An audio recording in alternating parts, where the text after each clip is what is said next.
Grandes entreprises, n'achetez pas de mots-clés sur Google. Les annonceurs ont toujours eu du mal à estimer l'impact de leurs dépenses publicitaires. Cela aurait dû changer avec Internet, mais il n'est pas sûr que ce soit le cas.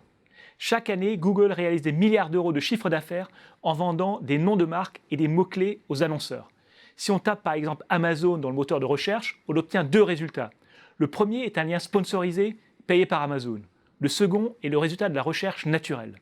Les entreprises ont-elles intérêt à acheter des noms de marques et des mots-clés? Pour le savoir, eBay a fait appel à une équipe de consultants. Leur étude avait montré que l'achat de la marque eBay sur Google générait un retour sur investissement de 1200%. À la même époque, eBay recrute Steve Tadelis, un professeur de l'Université de Californie à Berkeley, comme Chief Economist. Tadelis demande immédiatement aux consultants de lui expliquer comment ils sont arrivés à ce résultat. Mais il n'est pas convaincu, comme il a raconté. J'aurais dit que le retour sur investissement de l'achat du nom de marque eBay était sans doute plus proche de moins 100% que de 1200%, parce que les gens auraient cliqué sur le résultat de la recherche naturelle s'il n'y avait pas eu de lien sponsorisé. Il m'a alors expliqué qu'ils utilisaient des méthodes particulièrement complexes qui étaient les seules à maîtriser.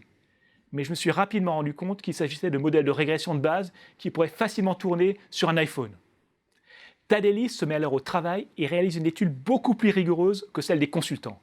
Elle sera publiée dans Econometrica, l'une des meilleures revues dans le monde.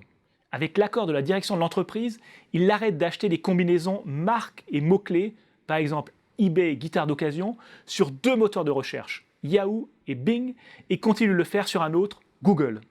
Il constate alors que les ventes effectuées par les internautes utilisant Yahoo et Bing restent stables par rapport à celles des internautes qui utilisent Google. En l'absence de liens sponsorisés, 99,5% des internautes ont cliqué sur le résultat de la recherche naturelle. Encouragé par ces résultats, il s'attaque à l'achat de mots-clés simples, par exemple guitare d'occasion sur Google.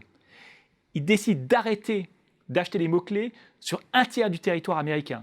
Résultat, une très faible baisse du chiffre d'affaires par rapport aux deux tiers des États-Unis où eBay continue de recourir au service de Google. La plupart des gens qui cherchaient une guitare d'occasion finissaient généralement par arriver sur eBay, même en l'absence de liens sponsorisés. En bref, l'achat de noms de marques et de mots-clés sur Google est peut-être bénéfique pour les entreprises peu connues, mais il est peu probable qu'il le soit pour les entreprises les mieux établies.